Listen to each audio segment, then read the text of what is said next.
So I'm clearly a baby boomer. And baby boomers were the first TV generation. So I grew up with the golden age of television, 50s, 60s, and into the 70s. And that also means the golden age of television advertising and all those great early commercials that rattle around our brain with all the different jingles we can't get out of our mind. But the one that has stuck with me, and the one that is relevant to this talk today about climate change, is the V8 commercial. Oh, I could have had a V8.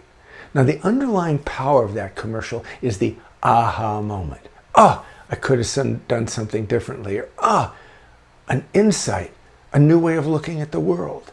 So when I go, I could have had a V8, and I'm on stage talking around the world, as I have been, or just in conversation, people understand that.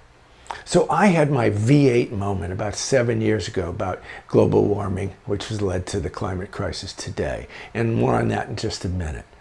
But to roll back, as a youth, I was part of the first Earth Day. And it made great sense to me. Reduce, reuse, recycle. So I immediately started doing that.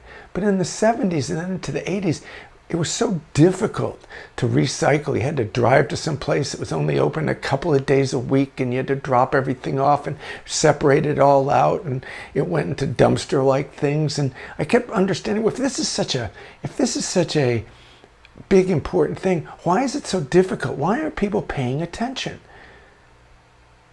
And of course, I knew that climate change had never happened. Some Homo sapiens had been on the planet before, so we had no memory, we had no recollection, we had no model. But still, it seemed to me clear. And of course, into the 21st century, sea level was rising, category 4 or 5 storms, unprecedented historical droughts and floods. So of course, we were having this climate change going on. So come back to that 7 years ago when I had that aha moment. I was guest lecturer and futurist in residence at the Ringling College of Art and Design. So I was guest lecturing in the classes, and I guest lectured a number of times at the head of environmental studies and his climate change classes. And so I said to him, Tim, let's write a book. And he said, great. And I said, but first of all, tell me what you think the cause of global warming is. And right away he said, siloed thinking, as in, we don't know the consequences of the actions that we take. We're in the silo of actions without the consequences. And it was a V8 moment. It was, my God, I get it. We are the problem. We're the cause, anthropogenic global warming. That changed how I looked at the climate crisis. I did a lot of research, and sure, I'd known to have a high mileage car and to do recycling, but I didn't know that my favorite meal, let's say a quarter-pound cheeseburger at a restaurant, caused 6 pounds of CO2 to go in the atmosphere. A half pound with fries was 12 pounds. I didn't know that. I didn't know that it took dozens of gallons of water, fresh water, to make a t-shirt I would buy impulsively, and that some of that water was not reclaimable. So I went on this big journey of research, and I realized the average American is responsible for 16 tons of CO2 into the atmosphere every year. 16 tons. Now the average on the planetary level is 4 tons, including us. So I immediately said, I've got to drop tonnage, so that is what I've been trying to do.